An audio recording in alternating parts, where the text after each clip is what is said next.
Hey, good morning, good afternoon, good evening. We've had a fun morning slash afternoon here so far with the dogs. Huck is still finding his sea legs when it comes to interacting with the other dogs. But I want to show you a few things about just basic, training beginnings and just what I've been working on with him as I've been getting to know him. Let me straighten this camera out here. So we're going to be inside, we're going to be outside during our stay, his stay. And little jumps like that as the handler, I tend to ignore. So what we're going to start with, and this is always the most difficult part, is starting anything good. Oh, that one fell. So this is just going to be showing you and your family just some training basics on communication, okay, just as you're going about your day.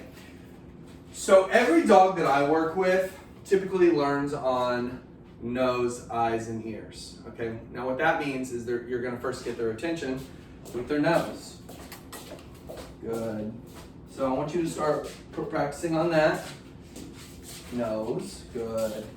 So what I wanted to do is get them on this little mat here. What this mat does is teaches, oh, I'm dizzy, is spatial relations. Nose, eyes, then ears. So typically, as he starts to move along on his training, he's not going to be released from that. So see how he got it from his sit on his own? So we start with his nose. He's getting some freebies here. Nose. Come on. Good. Eyes. Good. And then ears, which is a yes. So let's go through it all. There's step one. Nose. Eye contact. Ears. Yes! Good!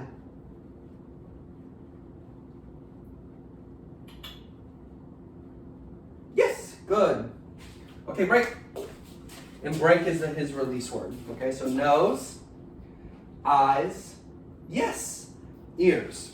Let's talk about why that's important now. So you've seen it within 2 minutes. Break! Good. And so he gets a nice little treat for a break right there too. But we're going to talk about all that over the next week to 10 days, and then I'm going to have him just going through the motions of his training after that. So, dogs, of course, are communicators with their nose. That's why we always activate their nose.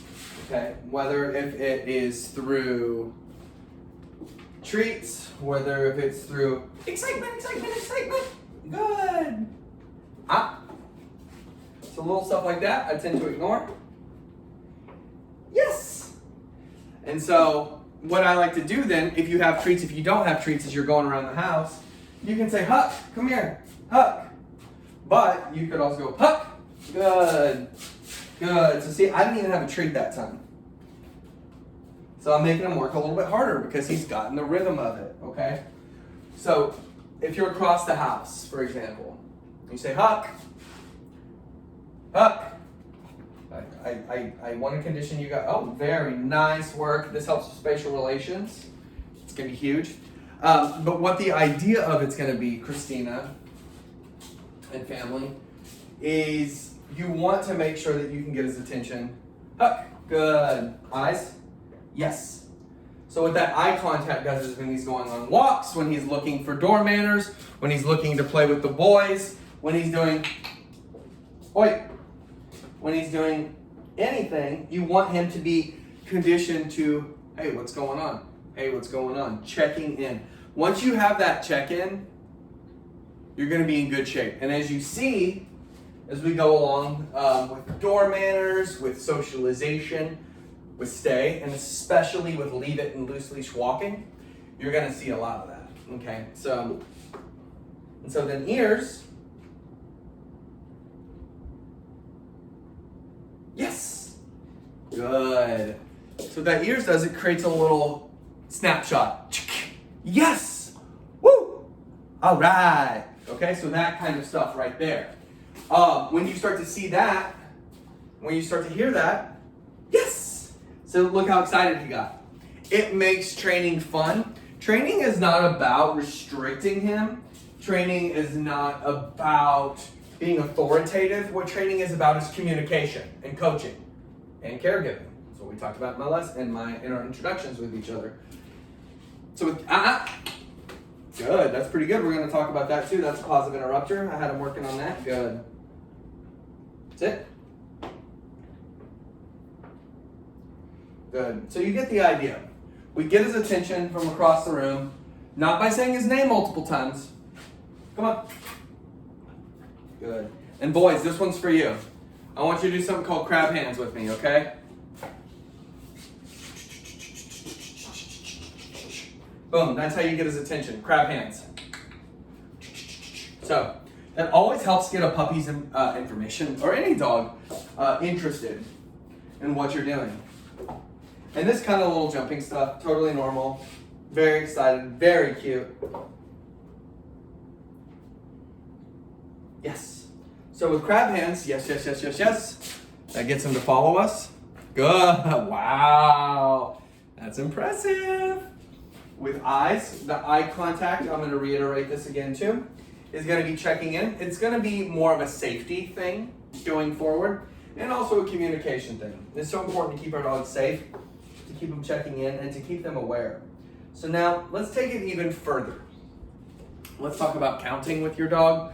Let's talk about the power of, I know you can't see my head right now, but all you need to see is Huck and hear the words. Right? Okay, so see, not total word recognition yet, but he's moving.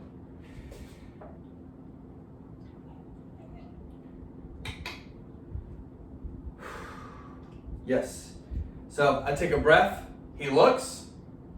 Good. So we really want to condition our dogs, any dog that we can, to be patient.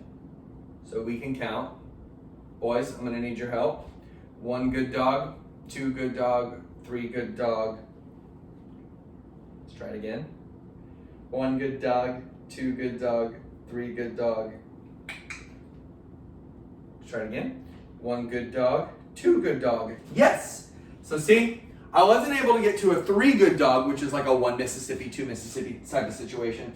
So I shorten it. I don't just keep trying and trying and trying. I shorten it because we want to set ourselves up for success so we can level up. Just like with anything when learning a new skill. Football, soccer, running, guitar, painting, drawing, whatever. Driving, I don't know. Dog training. It always takes time to get better. And his paws are so cute. 1 good dog, 2 good dog, yes! So, the last little bit here that we're going to cover in this lesson is we're going to talk about just resetting, okay? So let's say you're trying to go for a, come on, break. So see, he doesn't get the full-on word yet. He's like, no, this is what we've been doing so I can get my treats. If you can't get what you want out of him, if he's jumping, all you have to do sometimes to do a reset. Good. All you got to do is just reset.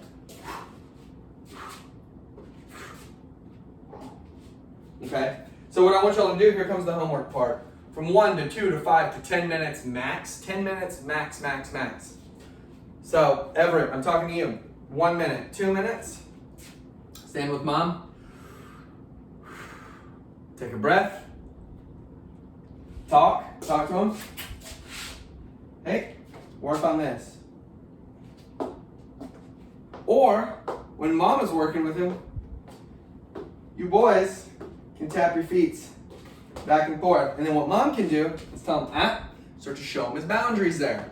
He's going to get a lot of communication, guys, just walking around your house, okay? Just walking around your house. He's going to get a lot.